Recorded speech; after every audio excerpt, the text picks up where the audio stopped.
చదువులమ్మ నేరుగా ప్రతి ఇంటి గడప చేరగా మీ భవితకే భరోసా దూరదర్శన్ వేదికగా.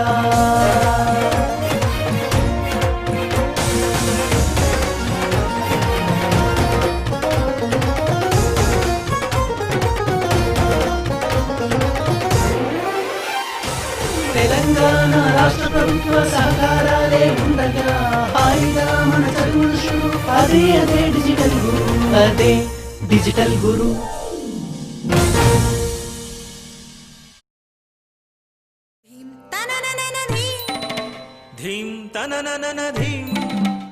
మన మువ్వల సవ్వడి తెలుగువారి సంస్కృతిని స్వాగతిస్తుంది.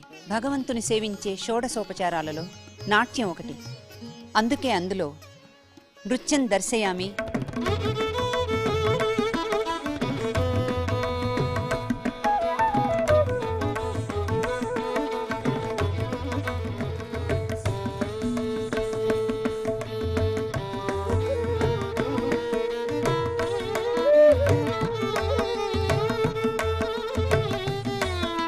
మువ్వల సవ్వడి మువ్వల సవ్వడి. మేము ఇంట్లో గుడ్లు పెట్టకుండా మమ్మల్ని ఎవరు ఆపలేరు. నేను ఆపగలను. నీకు తెలీదా మేము ఏడీస్ దోమలమని? మేము డెంగ్యూ చికెన్ గునియా అని వ్యాపింపజేస్తాం. మాస్టర్ గారు స్కూల్లో డెంగ్యూ నుండి నివారణ కోసం అన్ని వివరాలు చెప్పారు. అవునా బాబు, మాకే ఛాలెంజా? గుడ్డు తప్పకుండా పెట్టి తీరుతాను. పెట్టనివ్వను. అయ్యో, ఇక్కడంతా శుభ్రంగా ఉంది. డెంగ్యూ నుండి నివారణ కోసం కూలర్లోని నీళ్లను ప్రతి వారం మార్చండి. బకెట్ ఇంకా ట్యాంకులని చాలా జాగ్రత్తగా మూసిపెట్టండి. మొత్తం శరీరం నిండా బట్టలు వేసుకోండి. దోమలు కుట్టకుండా క్రీమ్, కాయిల్ లేదా అగరబత్తిని ఉపయోగించండి. డెంగ్యూతో పోరాటం అంటే డెంగ్యూ నుండి ముక్తి.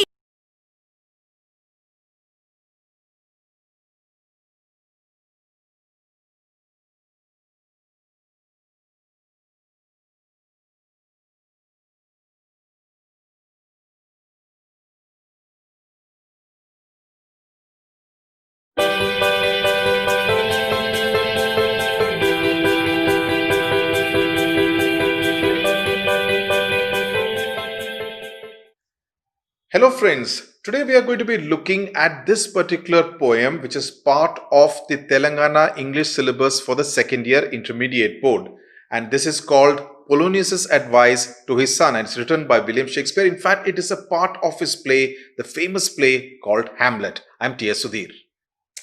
హాయ్, నా పేరు ఉమా సుధీర్. మనం ఇవాళ తెలంగాణ ఇంటర్మీడియట్ బోర్డులో ఇంగ్లీష్ సెకండ్ ఇయర్లో ఒక పోయం వస్తుంది. విలియం షేక్స్పియర్ ద్వారా రాయబడినది. దాని నుంచి కొన్ని లైన్స్ అన్నమాట మనం పోయం లాగా తీసుకుంటున్నాము. దీన్ని పొలోనియస్ అడ్వైస్ టు హిస్ సన్ అని వస్తుంది.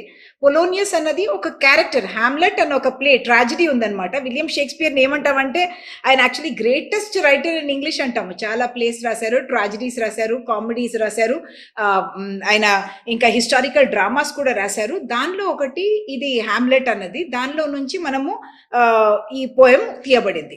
Hamlet was known as the Prince of Denmark, and to be or not to be, that's one of the most famous quotations which is still used by a lot of people. But in this particular poem, in these particular lines at least, which is from Act 1, Scene 3 of that play, Hamlet is nowhere in the picture. In fact, it is Polonius who is really the protagonist as far as these lines are concerned. So first మనము ఇది రాసిన William Shakespeare గురించి తెలుసుకుందాము. ఆయన he's considered not of an age but of all times. అంటే అన్ని టైంకి ఆయన రాసింది వర్తిస్తుంది అన్న ఒక విషయం చెప్తున్నారు. ఆయన పుట్టింది స్ట్రాట్ఫోర్డ్ అపాన్ ఏవాన్ అన్నది ఒక చోట ఉంది. అది యూకేలో ఉంటుంది, బ్రిటన్లో ఉంటుంది.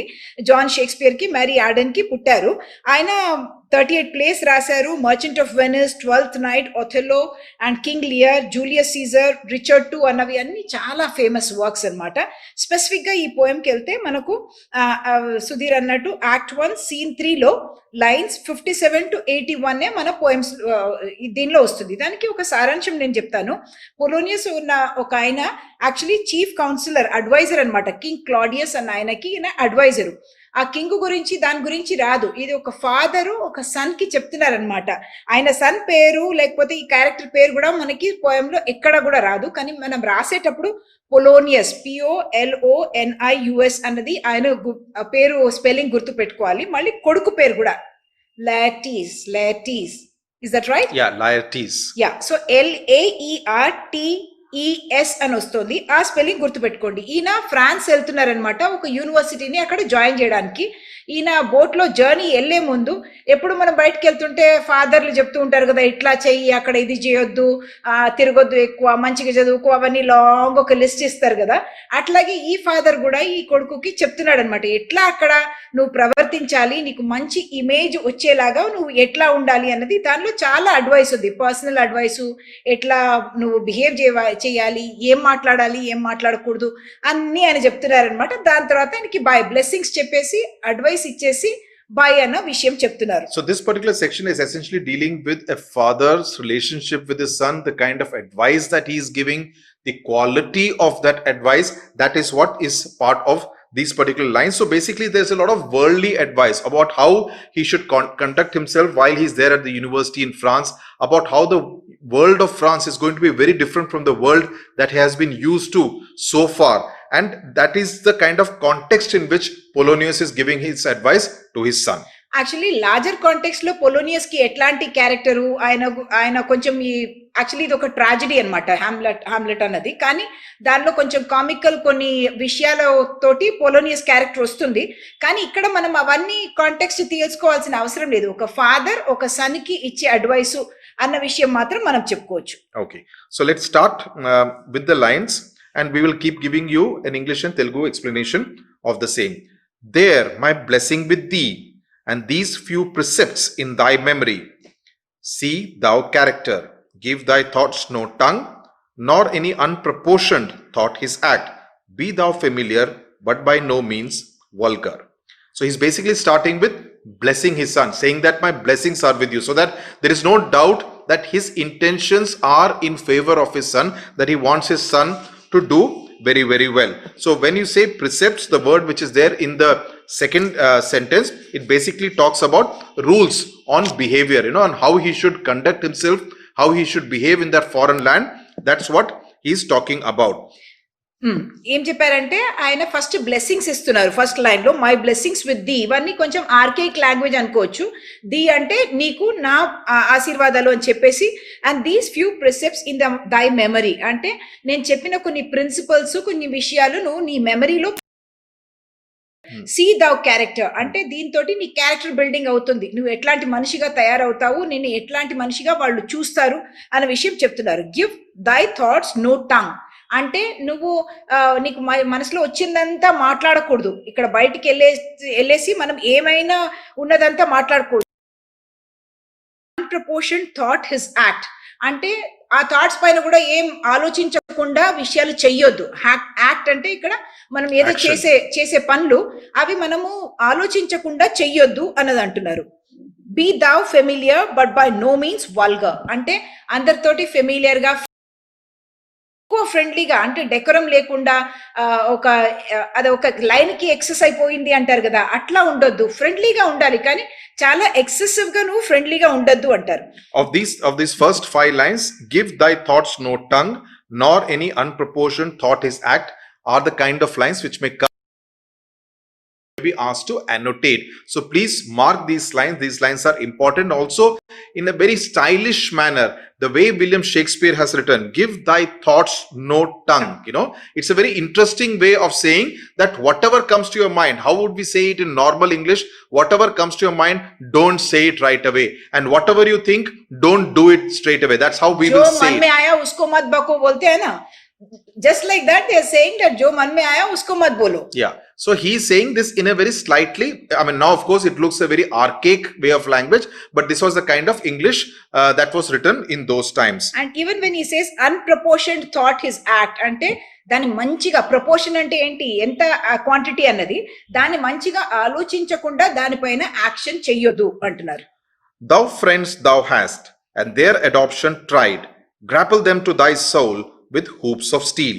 What he is saying is, those friends that you have and who are tried and tested friends, meaning they are very good friends, those friends thou hast ante those friends who you had, yeah. And their adoption tried ante vaalla gurinchi neeku telusu baga annappudu grapple them. Grapple ante tying up anamata. Grapple anedi tying up. them to thy soul with hoops of steel. Hoops అనేది ఏంటంటే circular metal bands ఉంటాయి, ఆ steel తోటి నీతోటి కట్టేసుకో అంటున్నారు. basically saying that keep them close to yourself. Keep good friends to yourself, bond with them well అన్నది చెప్తున్నారు. But do not dull thy palm with entertainment of each new hatched unfledged comrade. Beware of entrance to a quarrel, but being in. You'd read this one. Yeah, be art that the opposed may beware of thee. Basically, he's saying that while you keep these friends close to you, do not, I mean, look at the kind of words that he used. New hatch, that is newly found friends, unfledged comrade. Okay, but do not dull దై Dham with entertainment, దై palm with entertainment అంటే ఇప్పుడు కొత్తగా friends ని meet అయ్యేటప్పుడు hand shake ఇస్తాం కదా, hand shake ఇస్తూ నీ చెయ్యి అట్లా ఘిస్జాయగా అంటే దానికి ఎట్లా రఫ్ అయిపోతుంది, డల్ అయిపోతుంది. అంటే అన్ని ఫ్రెండ్స్ కొత్త ఫ్రెండ్స్ తీసుకోకు. న్యూ హ్యాచ్ అంటే ఇప్పుడు హ్యాచ్ అనేది ఏమంటాము, కొత్తగా పుట్టిన బర్డ్ అని అంటాం కదా, బర్డ్ హ్యాచ్ అవుతుంది ఎగ్ నుంచి అంటాం కదా, హ్యాచ్డ్ అంటే అట్లా కొత్తగా వచ్చిన వాళ్ళు. అన్ఫ్లెజ్డ్ అనేది ఏంటంటే ఫ్లెడ్జ్లింగ్ అంటాం కదా, ఫ్లెడ్జ్లింగ్ అంటే చాలా న్యూ, ఇన్ఎక్స్పీరియన్స్డ్. ఇక్కడ అన్ఫ్లెజ్డ్ అన్నది ఇన్ఎక్స్పీరియన్స్డ్ న్యూ ఫ్రెండ్స్ నీ దగ్గర వచ్చే వాళ్ళని అంటున్నారు. కామ్రేడ్ అంటే ఫ్రెండ్, నీతోటి ఉన్న మేట్ ని కామ్రేడ్ అంటారు. బివేర్ అంటున్నారు, beware of entrance to a quarrel. Next point, first ఏమో న్యూ ఫ్రెండ్స్ ని పెట్టుకొని ఇన్ఎక్స్పీరియన్స్డ్ అంటే వాళ్ళ దగ్గర నీకు వాళ్ళ ఎట్లాంటి వాళ్ళు అని తెలీదు, వాళ్ళ దగ్గర అట్లా ఇంత ఫ్రెండ్షిప్ చేయాల్సిన అవసరం లేదు అని చెప్పేసి. Next beware of entrance to a quarrel అంటే ఒట్టిగా అందరితోటి వెళ్ళి పోట్లాట లోపల నువ్వు వెళ్ళొద్దు, కానీ అది ఇన్నెవిటబుల్ గా ఉంటే అంటే దానిలో పోట్లాటలో వచ్చేసావు అనుకో, అట్లా అయితే నీ అపోజిషన్ నిన్ను భయపడేలాగా నువ్వు యాక్షన్ చేయాలి. ఏంటంటే మీ ఎనిమీ నిన్ను చూసి భయపడాలి, అట్లాంటి నీది పరిస్థితి ఉండాలి అంటున్నారు. Give every man thy ear, but few thy voice. Take each man's censure, but reserve thy judgment. Give every man thy ear అంటే అందరు చెప్పే విషయాలు నువ్వు విను. దై ఇయర్ నీ చెవి ఇచ్చి నువ్వు వినాలి అందరి గురించి. బట్ ఫ్యూ దై వాయిస్ అంటే నువ్వు అందరితోటి నీ మనసులో ఉన్న మాటలన్నీ చెప్పాల్సిన అవసరం లేదు. అన్నిటికీ నువ్వు దై వాయిస్ తో ఏం చెప్తాము, మనం మాట్లాడతాం కదా, అది అందరితోటి నువ్వు నీ మాటలు మాట్లాడొద్దు. కానీ టేక్ ఈచ్ మ్యాన్స్ సెన్ష్యూర్ అంటే వాళ్ళు తిట్టొచ్చు, క్రిటిసిజం చెప్పొచ్చు, నీ గురించి అంటే ఇది ఇట్లా ఉండాలి, అది అట్లా లేదు, నువ్వు ఇట్లా ఉన్నావు, అవన్నీ చెప్పొచ్చు, అవన్నీ విను. కానీ రిజర్వ్ దై జడ్జ్మెంట్ అంటే వాళ్ళు చెప్పింది కోసం నువ్వు మారాల్సిన అవసరం లేదు, దాని మీద నువ్వు జడ్జ్మెంట్ తీసుకోవాల్సిన అవసరం లేదు. అంటే అందరి మాటలు వినాలి, నువ్వు క్రిటికల్ గా ఉన్నా వినాలి, కానీ దాని మీద నువ్వు యాక్షన్ తీసుకొని దాన్ని జడ్జ్ చేయాల్సిన అవసరం లేదు అంటున్నారు. Costly thy habit as thy purse can buy, but not expressed in fancy, rich, not gaudy. For the apparel often proclaims the man, and they in France of the best rank and station are of a most select and generous chief in that. So now he's giving him the advice that he should dress well, because he's also conscious of the fact that he's going to his country called France, where they are very fashion conscious.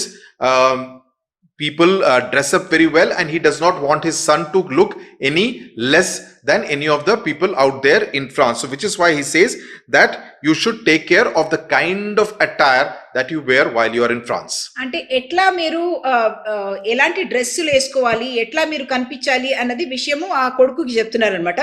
Costly దై habit as దై purse can buy అంటే ఎంత కొనాలి, నీ పర్సులో ఎంత fit అవుతుందో, అంటే ఎక్సెసివ్ గా కొనొద్దు, నీకు ఎంత ఫిట్ అవుతుందో అంత కాస్ట్లీగా కొనాలి అని అంటున్నారు. కానీ but not expressed in fancy, rich, not gaudy అంటే మంచి బట్టలు వేసుకోవాలి, అంటే చాలా డిగ్నిఫైడ్ గా డీసెంట్ గా ఉండాలి, కానీ గాడీగా ఉండకూడదు, అంటే చాలా లౌడ్ గా అట్లాంటిది ఉండకూడదు, డిగ్నిఫైడ్ గా ఉండాలి.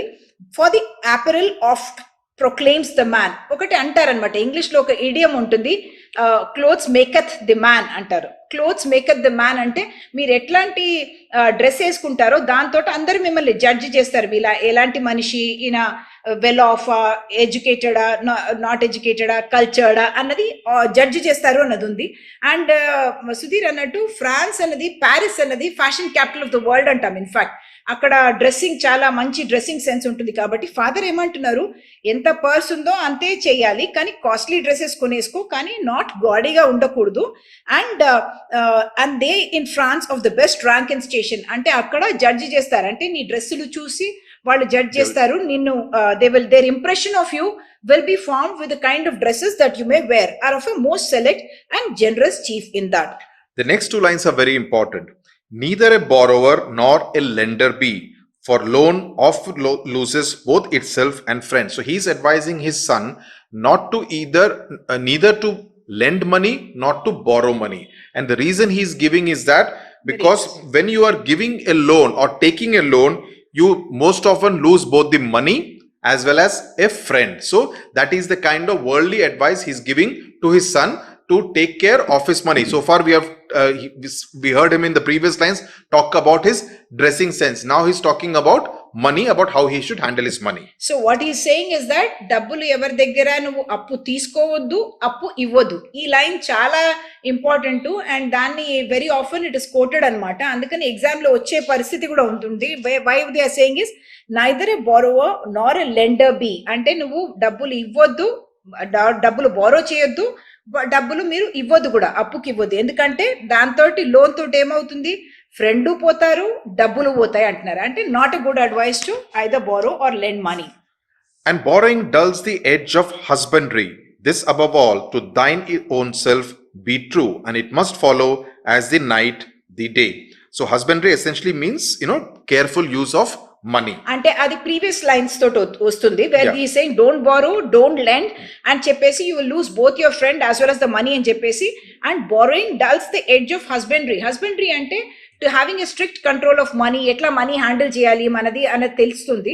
డల్స్ ది ఎడ్జ్ అంటే నీకు అసలు ఇప్పుడు అప్పులు తీసుకుంటూ ఉన్నారనుకోండి, డబ్బుల్ని కేర్ఫుల్ గా ఎట్లా స్పెండ్ చేయాలి అన్న ఒక హ్యాబిట్ నీకు పోతుంది అనేది చెప్తున్నారు. This above all, to thine own self be true, and it must follow as the night the day. I mean, this is something which he should kind of follow very, very strictly, is the advice he's giving to his son. And he's saying that the last and the above all everything is that you must be true to yourself. అన్నది father చెప్తున్నారు అనమాట. You must be true to your self because just like the night follows the day, you must be true to your self. Thou canst not then be false to any man. Farewell my blessing season this in thee. Last దేమో ఆయనకి bye bye చెప్తున్న line, కానీ దాని ముందు ఏమంటున్నారంటే true to your self అంటే నీ గురించి విషయం కూడా దానిలో యాక్చువల్లీ హిడెన్ మీనింగ్ అనమాట. దానిలో ఏంటి, first look after your self, then look after others, look after your own welfare also. అంటే be true to your self, be don't cheat your self in many ways అన్న విషయము ఈ father son కి చెప్తున్నారు. Basically Polonius, what he is doing it, I mean, from what do we understand of Polonius's character is one of the questions that you could be asked, because essentially there is no son's dialogue in this particular lines. There is no other character. It's only a father giving advice to his son who is going to France. So what do we understand about the father's character, that is Polonius's character? Basically he believes that borrowing money, lending money, being with people who are of a little dubious character, slightly suspicious and bad character, or kind of pursuing other kind of pursuits which are not exactly very honorable, is all something which should be completely avoided. That's the advice he's giving to his son. అంటే దీనిలో ఏముందంటే father కి వేరే వాళ్లకు ఆయన గురించి ఏం impression ఉంటుంది అన్నది కూడా ఫాదర్ మైండ్ లో ఉంది. One is the concern for the son కొడుకు మంచిగా ఉండాలి, మంచి పరిస్థితిలో ఉండాలి, వేరే వాళ్ళు ఆయన గురించి మంచిగా ఆలోచించాలి అనేది 2-3 స్టేట్స్ లో వస్తుంది మనకి. 2-3 పాయింట్స్ లో ఇక్కడ వస్తుంది. సీ ద క్యారెక్టర్, వాళ్ళందరూ నీ క్యారెక్టర్ ని చూస్తారు కాబట్టి నువ్వు ఇలా ఉండాలి అనేది చెప్తారు. నువ్వు అందరి ఫ్రెండ్స్ తోటి వెళ్ళొద్దు, కొంచెం మంచి ఫ్రెండ్స్ ని నీ దగ్గర ఉంచుకో అంటారు. అలాగే నువ్వు అందరిది విషయం వినాలి కానీ ఎక్కువ మాట్లాడొద్దు అన్న విషయం చెప్తారు. మళ్ళీ అట్లాగే you dress well so that their impression of you is good అంటారు. అట్లాగే బారో చేయొద్దు, లెండ్ చేయొద్దు, అప్పుడే నీకు కరెక్ట్ గా ఉంటుంది లైఫ్ అని అంటున్నారు. So basically saying that take care of yourself first, and that way you'll be in a position to take care of others as well. Okay, so basically what the idea that you get about Polonius's character is that he seems to be a wise old man. He seems to have some amount of worldly wisdom, and he's basically dipping into that to give this kind of advice to his son. But at the same time, he's also kind of talking about protecting his interests, that that is something of paramount, that he should be very careful in choosing his friends. He should protect his friends, not borrow money, not lend money. So basically asking his son to be careful, and all that he's basing it on his own experiences in the court, whatever the kind of life that he has led so far. ఖర్చు కూడా ఎక్కువ చేయొద్దు అన్న విషయం చెప్తున్నారు. మంచి డ్రెస్సులు వేసుకో, కానీ ఎంత పర్స్ అలౌ చేస్తుందో అంతే చేయాలి అన్నది. అంటే ఇది ఒక long winded advice. Very often children don't like advice from their parents, కానీ పేరెంట్స్ ఇన్నెవిటబుల్ గా వాళ్ళ గురించి వాళ్ళు మంచి ఆలోచిస్తారు. కాబట్టి he's being a very sincere father, a very concerned father. He's concerned about how his son will do in a foreign land, and therefore he's arming him with a lot of advice so that he can tackle a new world from outside, where he's going now to France to study. In fact, when it was written, these lines were also seen as William Shakespeare's own kind of the kind of opinion that he held on what a proper life ideally should be. So many felt that Polonius, the lines that were put in Polonius's mouth were actually William Shakespeare's own feelings, own thoughts. Okay, so when it comes to annotate some of the lines, as I mentioned, some of the lines that would be coming about the borrowing and the loan, the first two lines about give thy thoughts no tongue, nor any unproportioned thought is act, or at the end talking about thou canst be false to any man. These are some of the lines that could come, and you will be asked to place it in context. Who is saying it, to who, what is the context, and what is the larger meaning of these lines. So ఇట్లా అనోటేట్ అని చెప్పేసి ఒక్క line వచ్చింది అనుకోండి, neither a బోరోవర్ Nar a lender B అని చెప్పేసి వచ్చేటప్పుడు మీరు ఏం రాయాలంటే, these lines are taken from the poem Polonius Advice to his son, written by William Shakespeare. This poem is an extract from Act 1, Scene 3 of Hamlet. And these are అంటే మీరు 57 to 81 అనేది రాయాల్సిన అవసరం లేదు, ఎందుకంటే ఒక లైనే తీసుకుంటున్నాము. The poem is largely about a father, Polonius, who is advising his son Laertes, who's going to France to study, and he's telling him worldly advice about how the son should behave in a foreign land. He's a sincere father, and he's concerned about his son, and is therefore giving advice. In that, you can also elaborate on what exactly is this advice. Neither a borrower nor a lender be. He's saying don't either borrow money or lend money, because next line will actually tell you what happens, that you will lose both the money as well as the friend. Borrowing also dulls the edge of husbandry. Ante you will not know how to manage your money, you will become a spendthrift అని చెప్తున్నారు. Right. So that is as far as this particular short poem from the play Hamlet is concerned. Please go through it again, because it is written in a very different kind of language, not the kind of English that you are using.